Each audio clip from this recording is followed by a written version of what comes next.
Tem um menino indígena olhando dois lobos, um branco e um preto, um grande e um pequeno, brigando. E aí o menino pergunta pro avô dele quem que vai ganhar a briga, né? Um lobo ou o outro. E aí o índio sábio responde: meu filho, vai ganhar a luta aquele que você alimentar mais.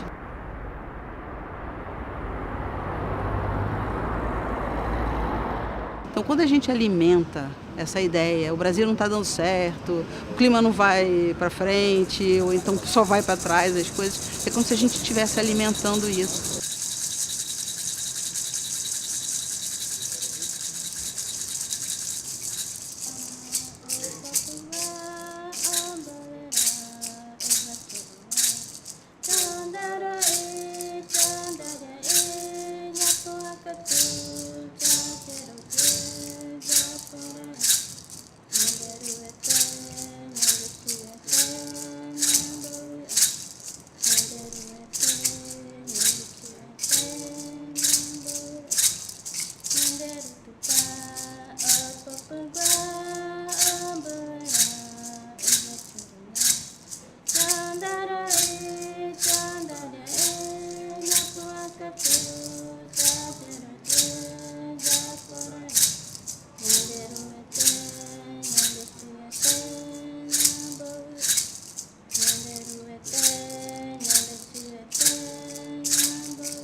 Essa questão do meio ambiente, do clima, é um pertence nosso, como é um pertence nós amarmos aos nossos filhos, a nossa fé.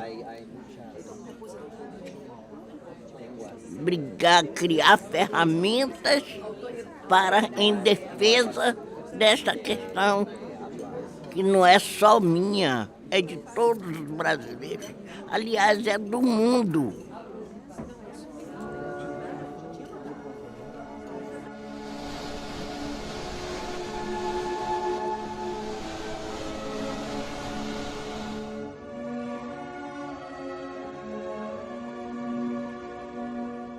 Nós não estamos somente degradando o universo, o mundo, nós estamos degradando a nós mesmos.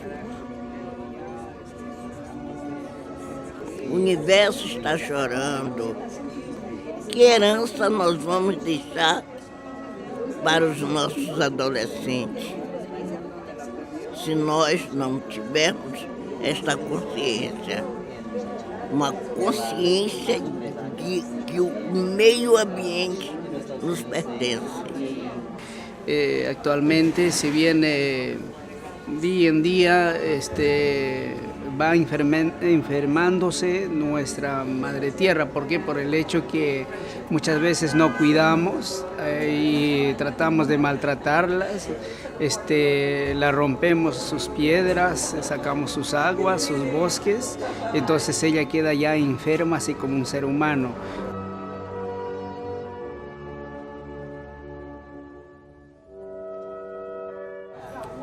Ganância, sistema econômico defasado, equivocado, consumismo, a ideia de que em nome do bem-estar humano você podia matar o planeta, como se fosse possível ter bem-estar alheio ao planeta. Isso foi um equívoco histórico, é um equívoco do sistema econômico.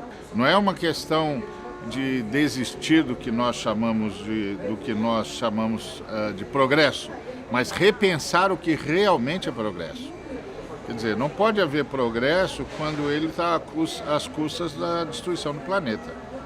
Quando, por exemplo, nós olhamos os rios como recursos hídricos, os povos da natureza veem os rios.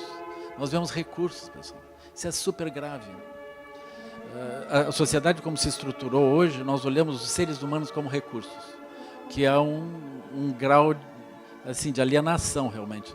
Nós olhamos os animais como recursos e olhamos os seres humanos como recursos. Nós viramos uma sociedade ao nível sutil, uma sociedade instrumental. Assim. Nesse momento nós também não temos lugar para a natureza intacta. A natureza intacta parece um problema econômico. é uma região que não está gerando recurso, parece que é uma coisa inútil. Então, é assim, na medida em que a gente tem uma visão econômica, a gente tem uma série de problemas que decorrem disso. Então, nós temos uma crise de cidadania, nós não temos ainda o sentido de cidadania. Isso eu considero que é a raiz mais profunda da violência também, como é a da destruição ambiental. Porque na medida em que a pessoa não tem um sonho dentro do país, ela não tem um lugar que ela assim, se veja existindo dentro da própria nação, ela sonha qualquer coisa e vai fazer qualquer tipo de ação, né? Então essas populações, elas têm uma disparidade de renda, mas a questão não é a disparidade de renda. A questão é que elas estão sem futuro, sem inserção.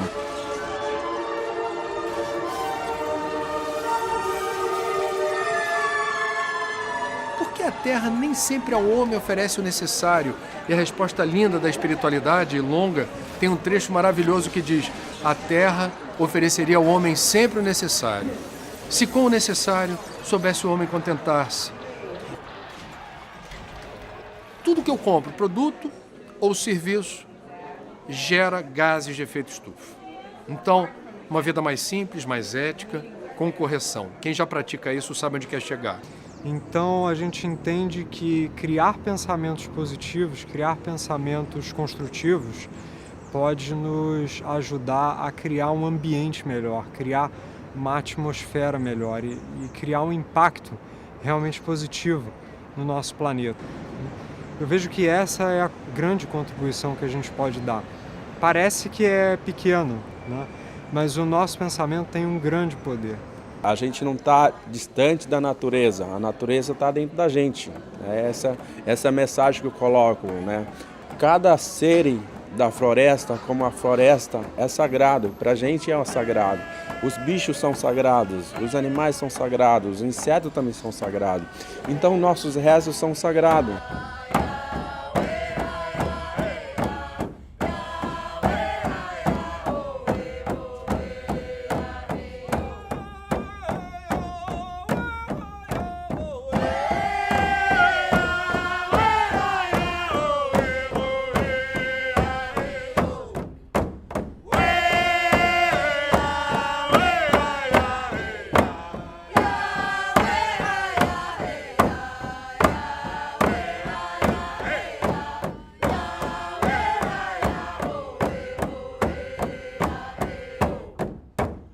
Então, toda tradição nativa, não importa, o Ojibwe e outra, ela vem da natureza, né? Então, assim, a natureza é a tua casa.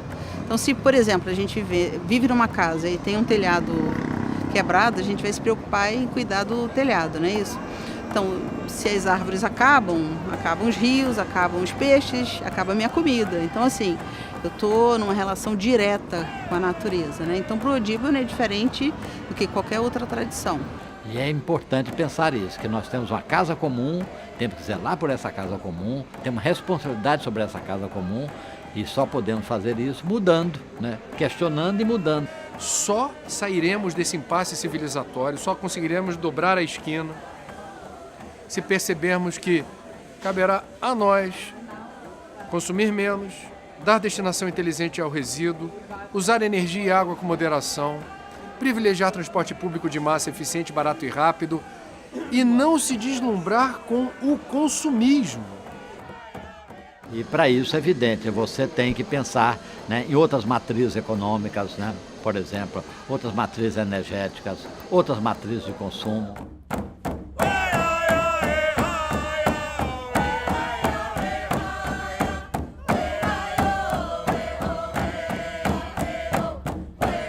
Eu acho que a gente ainda está em tempo de evitar os piores cenários climáticos. É o que os cientistas dizem.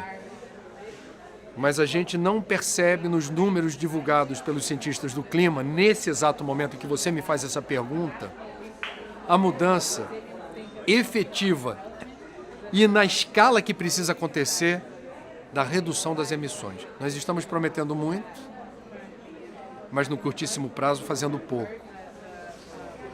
As religiões podem mudar o curso da história, sensibilizando boa parte das lideranças políticas ou empresariais que se dizem crentes. porque eu acho que principalmente os religiosos precisam mudar a sua mensagem no que tange ao cuidado do planeta para que o seu povo possa assumir a responsabilidade que lhe cabe. Se você pensar que uma criança que hoje está dentro de um terreiro de umbanda ou dentro de qualquer espaço religioso e escuta o seu sacerdote lhe ensinando a preservar o meio ambiente, e essa criança pode ser um jovem adulto dentro de uma empresa, dentro de uma indústria ou um representante de uma política pública, né, de um cargo eletivo, ele vai ter uma postura diferente porque ele aprendeu, no seio da sua religiosidade, a preservar esse ambiente. Eu acho que entre as coisas maravilhosas que estão acontecendo, encontros como esse, onde nós conseguimos nos entender, ouvir pessoas de diferentes países, diferentes tradições, e a gente vai encontrando muitos pontos de convergência, essencialmente uma visão comum, em comum. Nossos dias que vem trabalhar, dai-me forças pelo amor de Deus, meu Pai, dai-me forças aos trabalhos meus. Porque o negativo tem estardalhaço, o positivo é silencioso. Então uma notícia positiva vem manchetezinha pequena, uma grande, um desastre, uma coisa, manchete grande. Mas no fundo aquilo cala dentro do coração das pessoas e sobe para a mente e a pessoa vê. Não é isso que nós queremos. Mais um pouquinho a gente vai dar uma melhorada e eu tenho certeza disso. A grande coisa da religião é a fé. Então, se a gente está na religião, a gente tem que ter fé que as coisas vão melhorar, acreditar que elas são possíveis de melhorar e trabalhar para isso. Vamos começar, cada um de vocês, a visitarem um centro, uma igreja católica, uma igreja protestante, indígena, etc. Para que possamos levar a todos que existe um movimento de integração entre todas as religiões. Diga sempre que eu digo, vamos aprender a caminhar lado a lado. Ninguém na frente para não ser dono.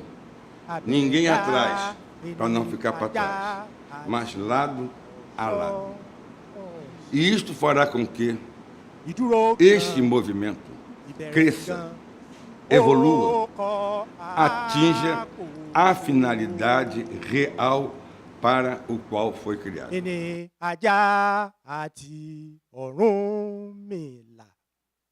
Ebi bọba dẹgbó, a sì tún dọ̀dàn. Àwa jókòó jẹ̀lẹ̀ńkẹ́, àlóhùn ọ̀jẹun, àtọ́sẹ̀jẹ ńlá wa ń wá o, kí ọba Elédùmarè kó wá fún gbogbo wa lóúnjẹ àtọ́sẹ̀jẹjẹ. Orí mi tèmi ni kọ́ ọba ń ṣe o, èborí lọ ṣọba ọba dádé owó. Orí mi tèmi ni kọ́ ọba ń ṣe o, orí lọ ṣọba ọba tẹ̀ pa lẹ̀kẹ̀. Orí mi tèmi ni kọ́ ọba ń ṣe o, orí lọ ṣàgbé àgbéjọba àlùdáró. Orí ńlọ ṣàlùkò, àlùkò sí ìjọba àlùkò sùn. Tó àbàlá ìṣó, àṣẹ o.